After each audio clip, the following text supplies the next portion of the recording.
बिस्मिल्लाहिर्रहमानिर्रहीम। ख़ातिन हज़रात, अख्तर अब्बास का सलाम पहुँचे।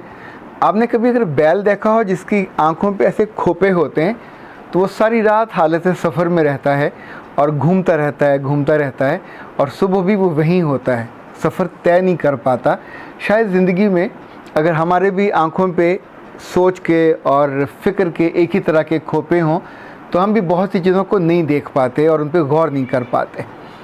जब ज़िंदगी में हम लोगों से मिलते हैं, उनकी बातें सुनते हैं, उनके दुखों तक हमारी रसाई होती है, तो नई नई विंडोज़ और नई नई खिड़कियां खुलती हैं जिनसे हम पहले वाकिफ़ नहीं होते। कुछ बेटियों ने मुझसे कहा कि सर, आप नंदों के बारे में बात करते हैं, बेशक ये ज़ालिम होंगी, बेशक ये साजिशें भी करती होंगी, बेशक ये भाभियों को तंग भी करती होंगी, पर सारी नंदें या सारी जो बेटियां हैं उस घर की, वो तो एक जैसी नहीं होती। फिर उन्होंने कहा कि सर, आप क्या जाने बेटी होने का दुख कैसा है कि जब हम होते हैं, पल रहे होते हैं, परवान चढ़ रहे होते हैं, तो भी हमारे ओनरशिप नहीं होती। हमको कहा जाता है कि तुम तो किसी और का तोहफ़ा हो, तुम्हें किसी और घर को जाके आबाद करना है, और हम उस जगह होते हुए जहां हम 20-22 साल गुजारते हैं, हमारा एक कमरा होता है, हमारा एक बिस्तर होता है, हमारी चीज़ें वहाँ होती हैं, वहाँ कारपेट, वो जो पर्दे हैं वो भी हमारे होते हैं। पर जब उस घर से हम रुखसत हो जाती हैं तो उसी एक शब में, उसी एक दिन में वो पर्दे, वो कर्टन, वो कारपेट, वो बिस्तर, इवन हमारे कपड़े तक हमारे नहीं रहते और उसी घर में हमको मेहमान कर दिया जाता है। फिर उसने कहा, सर, जिस दरख्त की जड़ें ना हों उस पर कभी फल नहीं लगता। जिस दरख्त की जड़ें गहरी ना हो और तवाना ना हो और उन पे मट्टी ना हो, उसका साया भी नहीं होता। हम नए घरों में चली जाती हैं, नए घरों में आबाद हो जाती हैं, पर शाद नहीं हो पाती, क्योंकि हमारी जड़ें वहाँ से वापस कटी। जब हम वापस आते हैं तो वो मायका नहीं होता। हमारे वो कमरे छिन चुके होते हैं या भाइयों को मिल जाते हैं, और अगर उस घर में भाभियाँ आ गईं तो हमारे वो कमरे भाभियों को मिल जाते हैं। फिर चंद बरसों के बाद ऐसा वक्त भी आता है कि उसी घर के जो सबसे ताकतवर 2 माँ और बाप होते हैं, उनके कमरे भी भाइयों को चले जाते हैं, और उसी घर में को पुराने और कमज़ोर और ज़रा दूर वाले कमरे उनको मिल जाते हैं। फिर ये मंज़र इतनी तेज़ी से बदलता है जैसे शायद ड्रामों में सीन भी ना बदलते हों, कि उस घर में बतौर बेटी हमारा कुछ भी बाकी नहीं बचता। हम आती हैं तो मेहमानों की तरह और सोफ़ों पे बैठ जाती हैं ड्राइंग रूम में, या वहाँ जो भी कोई पीढ़ी रखी हो या कुर्सी रखी हो, और हमारी अंदर कमरों तक रसाई भी नहीं हो पाती, इसलिए कि वो किसी और के नाम पे लग जाते हैं। फिर उन बच्चियों ने मुझसे ये कहा कि सर, कुछ लोगों से पूछिएगा तो ज़रूर कि कभी आपसे आपकी ज़िंदगी भर का सरमाया और आसरा जो अपनी माँ से और बाप की मोहब्बत से जुड़ा होता है, वो देखते ही देखते आपसे छिन जाए। इन बेटियों ने एक बात और भी कही। उन्होंने कहा, घर में बेटियां तब तगड़ी होती हैं जब उनकी माँ तगड़ी होती है। अगर माँ की मोहब्बत ताकतवर हो तो उन बेटियों का असर और उन बेटियों की मोहब्बत और उन बेटियों की जड़ें वहाँ पे होती हैं। बाप उनकी जड़ या मजबूती का बायस नहीं बनता। जब माएँ नहीं रहती तो उस घर की मिठास भी ख़त्म हो जाती है। जब माएँ नहीं रहती तो उस घर की दरो दीवार में पहचान भी ख़त्म हो जाती है। अच्छा, जब ये बच्चियाँ बात करती हैं तो उनकी बात में कुछ दम होता है, कुछ डेप्थ होती है, जो शब्द मेल के तौर पे हम और आप फील नहीं कर सकते। ये जिस पे बीती हो, जिस तन लागे, वही उसको बेहतर बता सकता है। उन बेटियों का ये कहना है कि बहुत सारी बच्चियाँ ऐसी नहीं होती जो उन्हीं घर में रहें और भाभियों को तंग करें। वो दूर देशों में चली जाती हैं, वो अपने घरों में चली जाती हैं। क्या उनके लिए कोई एक कमरा भी बाकी नहीं बच सकता? कोई एक कमरा जिसमें उन बहनों का, उनका सामान, उनके कपड़े, उनके खिलौने, उनकी कुछ चीज़ें जब अपने बच्चों के साथ कभी कभार आएँ तो कुछ वक्त के लिए वहाँ पे वो बैठ पाएँ, कुछ वक्त के लिए अपने पुराने बीते दिनों को याद कर पाएँ, कुछ वक्त के लिए अपने पुराने माजी के उन दिनों को, उन पलों को, जो गोल्डन मोमेंट्स थे, जिसमें वो किसी की खिदमत करने के लिए मजबूर नहीं थी, जिसमें वो किसी का नाम लेकर उसके साथ जुड़े रहने पे मजबूर नहीं थी। वो इंडिपेंडेंट थी, आज़ाद थी, ख़ुद मुख्तार थी, ख़ुद सोचती थी, ख़ुद सोती थी, ख़ुद जागती थी, और अपनी डांट किसी और बुनियाद पे खाती थी। ख़ातिन हज़रात, ये जो बेटियां हैं ये बहुत प्यारी होती हैं।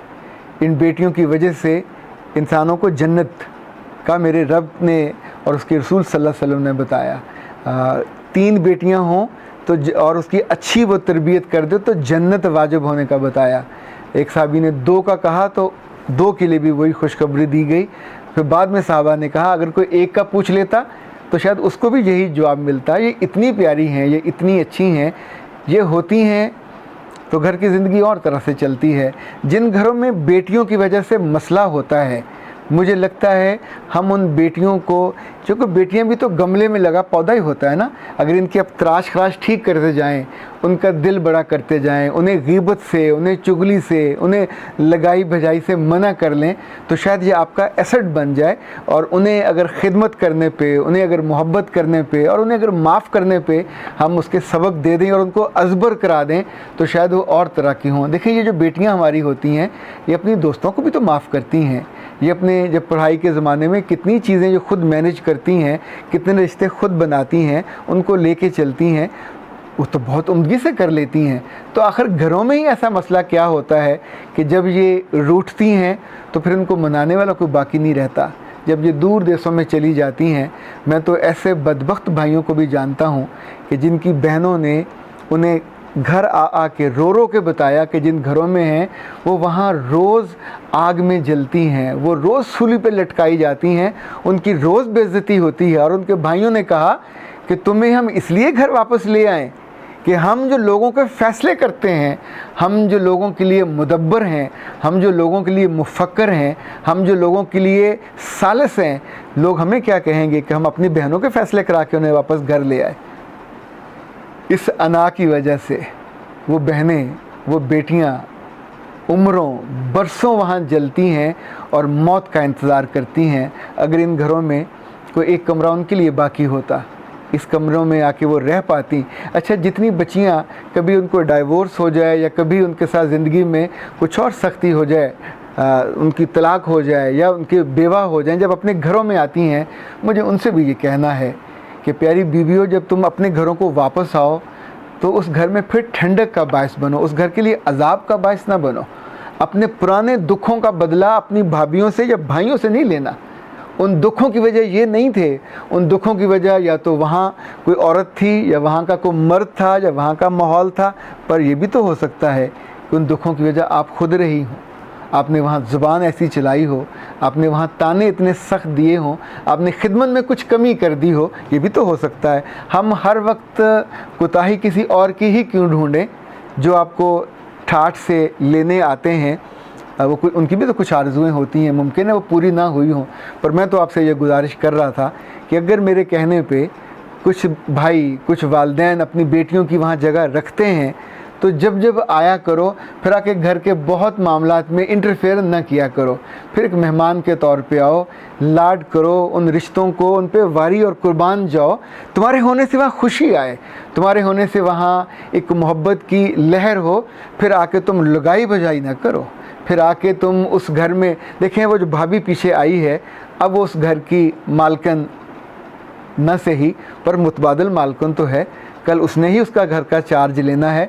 तो उसकी उस हैसियत को, चाहे वो तुमसे उम्र में छोटी हो, मान लो, अब उसको टिकने दो।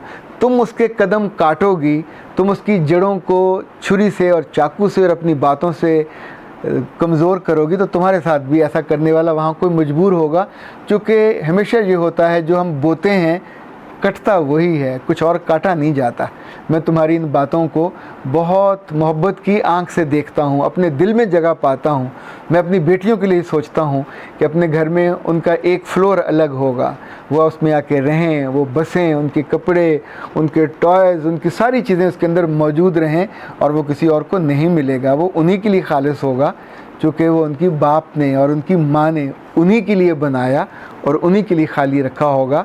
उन कमरों में उन बेटियों की मोहब्बत हमेशा ताज़ा फूलों की तरह खिली रहेगी और उनके होने का एहसास होगा।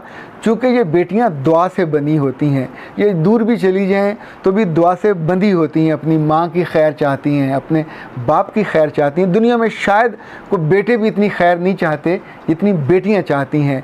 बेटियों को तो डांट भी लो तो ये रो पड़ती हैं, आगे से बोलती नहीं हैं, और अच्छी बेटियां तो आगे से जवाब भी नहीं देती। ये वो बेटियां हैं जिनके दिल में कभी दुआ भी उठे तो अपने लिए नहीं मांगती, अपनी माँ के लिए मांगती हैं, अपने बाप के लिए मांगती हैं। ये वो बेटियां हैं जो जिन घरों में वीरानी होती है उन घरों को जाके आबाद कर देती हैं। जिन लोगों को कुछ शायद दूसरी बेटी भी ना दे, जब आपकी बेटी वहाँ चली जाती है तो उन घरों को वो सलामती का दर्स देती हैं, वहाँ जाके वो खुशी का बायस बनती हैं। तो मुझे बात तो इतनी सी कहनी थी, क्योंकि ये बेटियों ने कही थी, और बेटियों की बात को ज़मीन पे गिरने नहीं देते, बेटियों की बात को लाज रखते हैं, उनका लाड उठाते हैं और उनको साथ साथ अपनी मोहब्बत और शफ़क़त के दायरे में रखते हैं, और उनको ये भी बताते हैं कि मेरी बेटियों, लाड जुड़ा हुआ है खैर के साथ, ये लाड जुड़ा हुआ है साजिश ना करने के साथ, ये लाड जुड़ा हुआ है दूसरों को एक्सेप्ट करने के साथ। जब जब उन घरों में, अब जब जब अपने कमरों में, जब जब अपने टॉयज़ के साथ, अपने कपड़ों के साथ जुड़ो, ये आर्जी चीज़ें हैं। जुड़त रिश्तों के साथ, जुड़त खिदमत के साथ, जुड़त मोहब्बत के साथ, और जुड़त अपने रोल और अपने मुकाम और मर्तबे के साथ। सलामत रहिए, आबाद रहिए, शाद रहिए। अख्तर अब्बास को इजाज़त दीजिए। अस्सलाम वालेकुम।